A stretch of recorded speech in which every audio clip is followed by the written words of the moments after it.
Այսօր 44-օրյա պատերազմում անհայտ կորածների ծնողները եւ հարազատները բողոքի ակցիա էին իրականացնում Պաշտպանության նախարարության դիմաց։ Ակցիան ավարտվեց, սակայն նրանց հնչեցրած որևէ հարց չստացավ պատշաճ պատասխան։ Ակցիայի պատճառն այն էր, որ ծնողները իրենց հարցերի պատասխանները փորձում են ստանալ բարձրաստիճան պաշտոնյաներից եւ պահանջում են հանդիպում զինված ուժերի գլխավոր շտաբի պետ Էդուարդ Ասրյանի եւ Արցախի պաշտպանության բանակի նախկին հրամանատար Կամո Վարդանյանի հետ։ Նրանք ակցիա էին իրականացրել նաև սեպտեմբերի 27-ին եւ իրենց ասել էին, որ այսօր կլինի հանդիպումը։ Դեռ շաբաթ օրը ակցիայի ժամանակ անհետ կորածների հարազատներից Արսեն Ղուկասյանը հայտնել էր, որ եթե երկուշաբթի հանդիպումը չկայանա, կդիմեն ծայրահեղ քայլերի։ Այսօր ՊՆ-ում խոստացված 30 ծնողի չընդունեցին եւ առաջարկեցին 2-3 հոգով հանդիպել փոխնախարար Արման Սարգսյանի հետ։ Իսկ ծնողները համաձայն չէին պնդելով, որ նա այդ մարդը չէ, որ կարող է իրենց հարցերին պատասխանել։ Պահանջը չիրականանալուց հետո ծնողները փակեցին ՊՆ անձնագրային մուտքը, խոչընդոտելով աշխատակիցների ելքն ու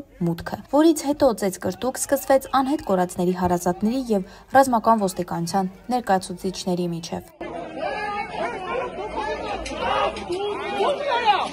Այնքան ձգձգվեց, որ աշխատանքային ժամի ավարտին մոտենալուն պես ռազմական ոստիկանության աշխատակիցները հորդորեցին հարազատներին լքել անձնագրային կետը եւ հեռանալ տարածքից։ Այս ամենին հակադրվելով ծնողներն աթոռները մոտեցրին մուտքի մոտ եւ նստեցին այնտեղ։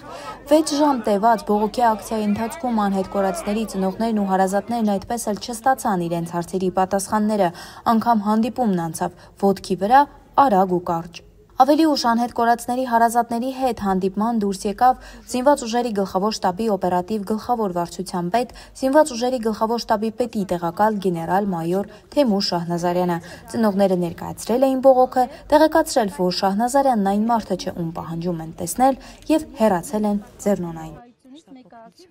Նման ծնող եկել ասել։